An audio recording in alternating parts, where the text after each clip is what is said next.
Welcome to the Verdict Zone. Today, we're diving into a story that asks a fundamental question about giving. What truly defines the value of a gift? Is it the price tag? Or is it the thought, the effort, and the pure joy of fulfilling a wish? We have a woman who absolutely loves giving gifts. It's her thing. And for a very special, final, and historic Secret Santa exchange, she decided to go all out. For her boyfriend, she diligently hunted down the one very specific item he told her he wanted. Sounds pretty great, right?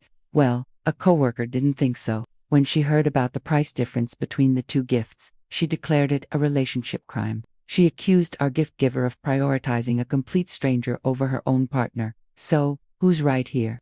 Is this a case of misplaced priorities and a financial imbalance that signals trouble? Or is it a simple misunderstanding, where the spirit of giving gets lost in the cold, hard arithmetic of spending? Let's get into the details, examine the evidence, and figure out what's really going on. Our story begins with someone who finds immense joy in the act of giving. It's her love language. For her, picking out the perfect gift isn't a chore. It's an exciting mission. And one of her most cherished traditions was participating in the massive online gift exchange, Reddit's Secret Santa. It was a way to connect with a total stranger and make their day, a pure act of generosity that she looked forward to every year. But this year was different. It carried a special weight because it was announced that this would be the last official Reddit Secret Santa ever, the end of an era. For someone who loved this tradition so much, this wasn't just another exchange, it was a grand finale. She made a conscious choice to make it truly memorable, to go above and beyond her usual budget, to send this beloved tradition off in style.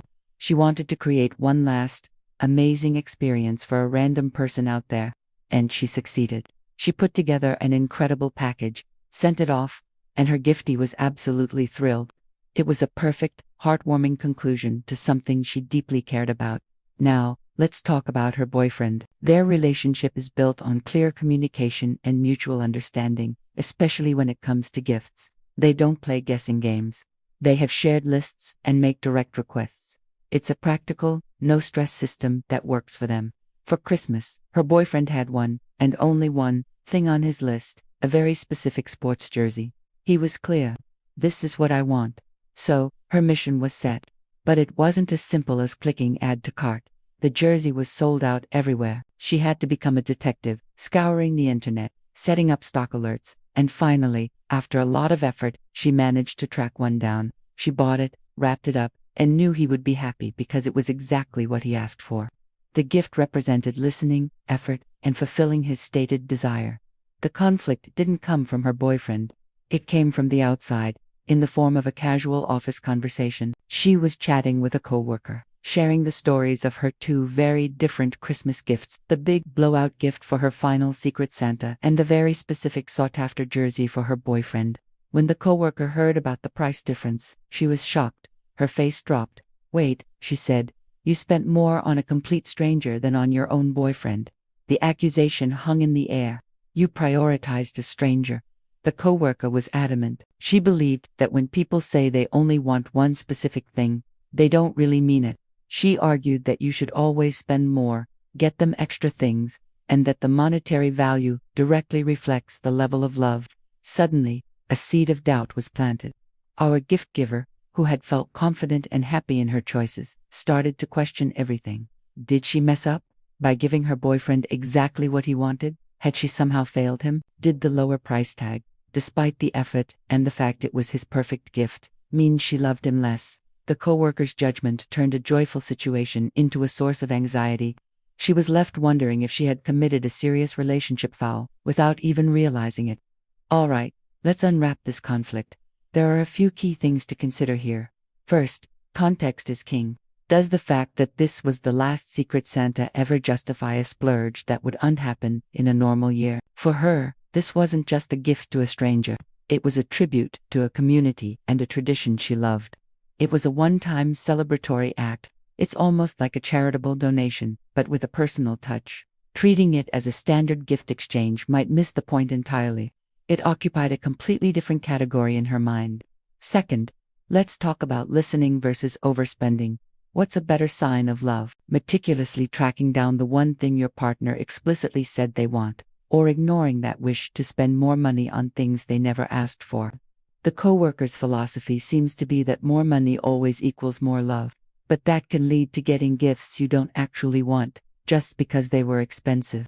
Isn't true intimacy about listening and respecting your partner's wishes? Our gift giver did exactly that. She listened, she put in the effort, and she delivered. Third, we have to consider the source of the judgment, the outsider's opinion. Should a coworker's personal gifting philosophy dictate the rules of someone else's healthy, communicative relationship? Every couple is different. This couple had a system that worked for them: direct requests, no games. The coworker is imposing her own, very different set of rules onto their relationship, assuming that her way is the only right way. She's applying a transactional mindset where one doesn't belong. And finally, let's look at this through the love language lens. We established that her love language is gift giving. The Secret Santa exchange was her ultimate playground for that love language, pure expressive outlet with no strings attached, where she could let her generosity run wild for the sheer joy of it. The gift for her boyfriend, on the other hand, was an act of practical love. It was about attentiveness and fulfillment. One was an expression of pure, unadulterated giving joy. The other was an expression of partnership and listening. They are two different, but equally valid, forms of showing you care. So, after looking at all the evidence, it's time for the verdict. Our judgment is not the a-hole. Here's why. A perfect gift is one that fulfills a wish, not one that meets a price quota. She gave her boyfriend 100% of what he asked for, and she put in significant effort and care to do it. That is a successful gift, period. The Secret Santa gift was in a completely different category. It was a celebratory, historic, and almost philanthropic act, born from a pure joy of giving. It wasn't about comparing the recipient to her boyfriend. It was about honoring a tradition. The coworker is the one who's out of line here. She's applying a rigid, transactional, one-size-fits-all rule to a situation that is deeply personal and nuanced.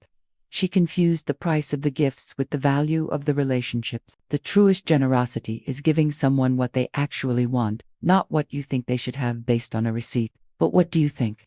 Should gift spending be equal in a relationship? Or is the coworker onto something? Let us know your verdict in the comments below. And if you want more debates on love, money, and modern etiquette, make sure you subscribe to The Verdict Zone. Thanks for watching.